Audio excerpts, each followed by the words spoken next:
लोकसभा में अग्निवीर योजना पर हंगामा मच गया। नेता प्रतिपक्ष राहुल गांधी ने इस योजना पर सवाल खड़े किए, केंद्र सरकार पर निशाना साधा। राहुल ने कहा उन्होंने हाल ही में अग्निवीर अजय सिंह के परिवार से बात की। जनवरी में जम्मू कश्मीर के राजौरी में एक लैंडमाइन विस्फोट में अजय सिंह ने सर्वोच्च बलिदान दिया था। राहुल गांधी के वार पर केंद्रीय रक्षा मंत्री राजनाथ सिंह ने पलटवार किया। सदन में भी उन्होंने जवाब दिया। सदन में राहुल के सवाल का जवाब देते हुए राजनाथ सिंह ने कहा, राहुल गांधी झूठ बोलकर सदन को गुमराह करने का काम कर रहे हैं। मैं सदन को अवगत कराना चाहता हूं कि युद्ध के दौरान और देश की सुरक्षा के दौरान अगर कोई अग्निवीर शहीद होता तो केंद्र सरकार द्वारा 1 करोड़ रुपए की धनराशि उसके परिवार की सहायता के रूप में दी जाती है। हालांकि इसी बीच रक्षा मंत्री बाहर भी निकले, यानी सदन से जब वो बाहर निकले उसके बाद भी कुछ पत्रकारों ने उनसे पूछा तो क्या जवाब दिया, पहले वो सुन लीजिए। वो जो कहना था कह दिया मैंने। सर, लेकिन आपने कहा कि सही तथ्य नहीं पेश किया उन्होंने। आपने कहा कि सही को लेकर के उन्होंने जो मैं बोलता हूँ सच बोलता हूँ। इधर गृह मंत्री अमित शाह ने राहुल गांधी पर निशाना साधते हुए कहा कि नेता प्रतिपक्ष द्वारा सदन में गलत तथ्य पेश किए जा रहे हैं। शाह ने कहा राहुल गांधी को सदन में झूठ बोलने की अनुमति नहीं मिलनी चाहिए। लोकसभा में विपक्ष का नेता बनने के बाद राहुल गांधी फुल फॉर्म में नजर आ रहे हैं। लोकसभा में सोमवार को राष्ट्रपति के अभिभाषण पर हुई चर्चा के दौरान राहुल गांधी ने अग्निवीर स्कीम समेत कई मुद्दों को लेकर मोदी सरकार पर हमला बोला। उन्होंने कहा सरकार के अग्निवीर स्कीम में चुने गए जवानों को ऑपरेशन के दौरान जान गंवाने पर शहीद का दर्जा नहीं मिलेगा। उन्होंने ये भी कहा, यह आरोप लगाया कि स्कीम के जरिए जवानों को मजदूर बना दिया गया है, जिसे 4 साल तक यूज करने के बाद थ्रो कर दिया जाता है। पीएम मोदी की मौजूदगी में सदन में सरकार पर हमला बोलते हुए राहुल गांधी ने दावा किया कि चीन में जवानों को 5 साल तक ट्रेनिंग मिलती है, जबकि अग्निवीर स्कीम में केवल 6 महीने की ट्रेनिंग देकर ड्यूटी पर उतार दिया जा रहा है। तो ऐसे में राहुल गांधी का ये जो ट्रेनिंग वाला बयान है, इसकी सच्चाई क्या है, आपको बताते हैं। दरअसल राहुल गांधी ने आरोप लगाया कि मोदी सरकार देश के सैनिकों में फूट डालने का काम कर रही है। जहां परमानेंट सैनिकों को सारी सुविधाएं मिलेंगी, वहीं अग्निवीर सैनिकों को कुछ नहीं दिया जाएगा। राहुल गांधी ने कहा यह स्कीम सेना की नहीं बल्कि पीएम मोदी की है, जिसे पूरी सेना जानती है। विपक्ष के नेता ने ऐलान किया कि जब भी हमारी पार्टी की सरकार बनेगी हम इस स्कीम को तुरंत बंद कर देंगे। सदन में राहुल गांधी के तीखे वारों पर रक्षा मंत्री राजनाथ सिंह ने विरोध जताया। उन्होंने कहा विपक्षी नेता गलत बयानी करके सदन को गुमराह कर रहे हैं। ये स्कीम दुनिया के बहुत सारे देशों में लागू है और सरकार बहुत सोच समझकर इस स्कीम को लेकर आई है।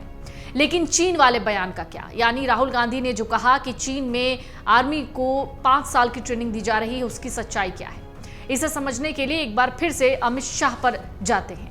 रक्षा मंत्री के बाद गृह मंत्री अमित शाह भी अपनी सीट से इसी दौरान खड़े थे और राहुल गांधी के आरोपों का खंडन कर रहे थे लगातार।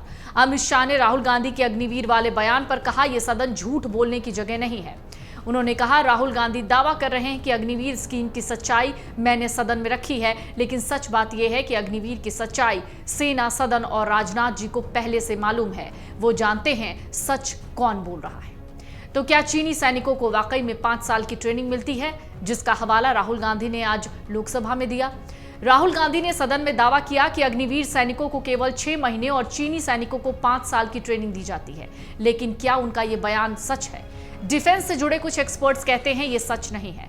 असल में चीन में 18 साल की उम्र पूरी करने वाले हर एक युवा के लिए 2 साल की मिलिट्री सर्विस करना अनिवार्य होता है।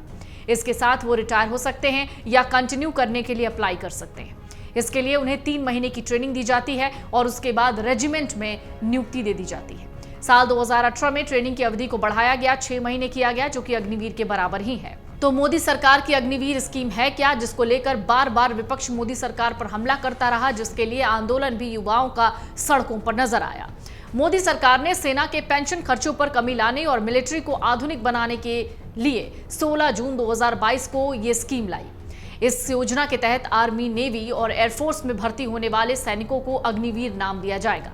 उनका कार्यकाल होगा 4 साल, जिसमें 6 महीने की ट्रेनिंग है। ये सेवा अवधि पूरी होने के बाद उनमें से 75% को रिटायर कर दिया जाएगा, जबकि बाकी बचे 25% को रेगुलर आर्मी में एनरोल कर दिया जाएगा, जिसमें पेंशन का इंतजाम है। रिटायर होने वाले सैनिकों को पैरामिलिट्री फोर्स और राज्यों की पुलिस में भर्ती के लिए स्पेशल वेटेज देने का भी ऐलान किया गया है। तो क्यों हो रहा है स्कीम का विरोध? असल में रेगुलर सैनिकों को 15 साल तक तीनों सेनाओं में सेवा का मौका मिलता है।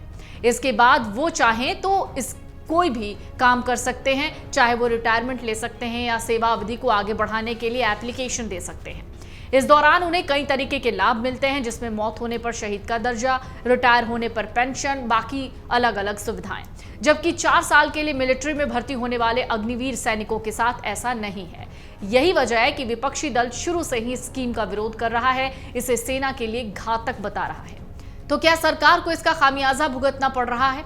दरअसल कुछ साल पहले ड्यूटी पर तैनात एमपी के एक अग्निवीर सैनिक की मौत हो गई थी, लेकिन उसे रेगुलर सैनिक की तरह शहीद का दर्जा नहीं मिला, जिसके बाद इस मामले ने तूल पकड़ा। हालांकि मीडिया में खूब चर्चाएं हुई, नेताओं के बयानों के बावजूद सरकार ने स्कीम से अपने पैर पीछे नहीं खींचे। इसका खामियाजा सरकार को शायद इस लोकसभा चुनाव में भुगतना पड़ा। सरकार बहुमत के आंकड़े के बहुत पीछे रही, हालांकि गठबंधन सहयोगियों की वजह से सरकार बनाने में कामयाब रही। तो स्कीम में क्या किसी सुधार की उम्मीद है? यानी ये जो अग्निवीर योजना है, इसमें किसी तरीके की कोई सुधार सरकार आने वाले दिनों में कर सकती है? दरअसल अब सरकार ने इस योजना में सुधार के लिए कमेटी बनाने का ऐलान किया है। माना जा रहा है कि कमेटी की रिपोर्ट आने के बाद अग्निवीर सैनिकों की सेवा अवधि को बढ़ाया जाएगा, शायद 7 साल कर लिया जाए। साथ ही 7 साल बाद 25% के बजाय 50% को रेगुलर करने का प्रस्ताव लाया जा सकता है। साथ ही पेंशन को छोड़कर कई अन्य सुविधाओं की घोषणा भी की जा सकती है। लेकिन विपक्ष तब तक के लिए इतना बड़ा मुद्दा नहीं छोड़ना चाहता, इतना मौका देने के मूड में नहीं है और ना ही सरकार को लगातार घेरने में कहीं पीछे है। अगर आप ये वीडियो YouTube पर देख रहे हैं तो हमारे चैनल को सब्सक्राइब करें और बेल आइकन को दबाना ना भूलें। अगर आप Facebook पर ये वीडियो देख रहे हैं तो हमारे पेज को लाइक करें।